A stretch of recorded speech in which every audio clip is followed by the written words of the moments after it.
The Tale of Peter Rabbit by Beatrix Potter. Once upon a time there were 4 little rabbits, and their names were Flopsy, Mopsy, Cottontail, and Peter. They lived with their mother in a sandbank underneath the root of a very big fir tree. "Now, my dears," said old Mrs. Rabbit one morning, "you may go into the fields or down the lane, but don't go into Mr. McGregor's garden. Your father had an accident there.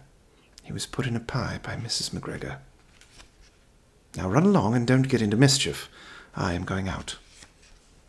Then old Mrs. Rabbit took a basket and her umbrella and went through the wood to the baker's. She bought a loaf of brown bread and 5 currant buns. Flopsy, Mopsy, and Cottontail, who were good little bunnies, went down the lane to gather blackberries. But Peter, who was very naughty, ran straight away to Mr. McGregor's garden and squeezed under the gate. First he ate some lettuces and some French beans, and then he ate some radishes. And then, feeling rather sick, he went to look for some parsley. But round the end of a cucumber frame, whom should he meet but Mr. McGregor?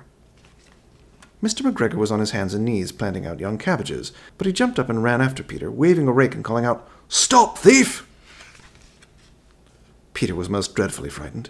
He rushed all over the garden, for he had forgotten the way back to the gate. He lost one of his shoes among the cabbages, and the other shoe amongst the potatoes. After losing them, he ran on 4 legs and went faster, so that I think he might have got away altogether, if he had not unfortunately run into a gooseberry net and got caught by the large buttons on his jacket. It was a blue jacket with brass buttons, quite new. Peter gave himself up for lost and shed big tears, but his sobs were overheard by some friendly sparrows, who flew to him in great excitement and implored him to exert himself.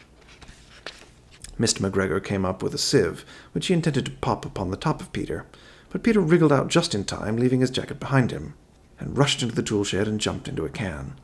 It would have been a beautiful thing to hide in, if it had not had so much water in it. Mr. McGregor was quite sure that Peter was somewhere in the tool shed, perhaps hidden underneath the flower pot.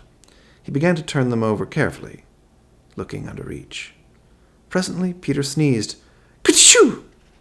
Mr. McGregor was after him in no time, and tried to put his foot upon Peter, who jumped out of a window, upsetting 3 plants.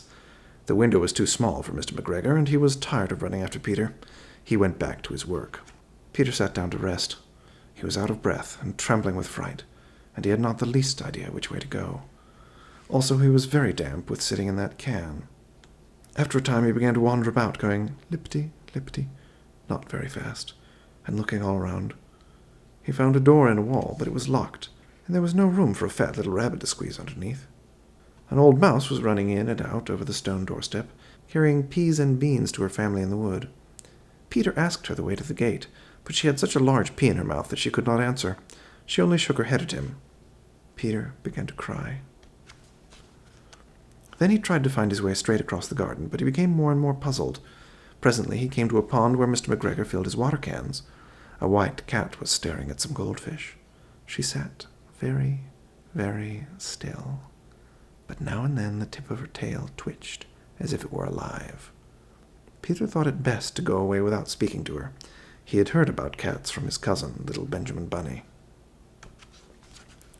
He went back towards the tool shed, but suddenly, quite close to him, he heard the noise of a hoe. Scritch, scratch, scratch, scritch. Peter scuttered underneath the bushes. But presently, as nothing happened, he came out and climbed upon a wheelbarrow and peeped over. The first thing he saw was Mr. McGregor hoeing onions. His back was turned towards Peter, and beyond him was the gate. Peter got down very quietly off the wheelbarrow and started running as fast as he could go, along a straight walk behind some blackcurrant bushes. Mr. McGregor caught sight of him at the corner, but Peter did not care.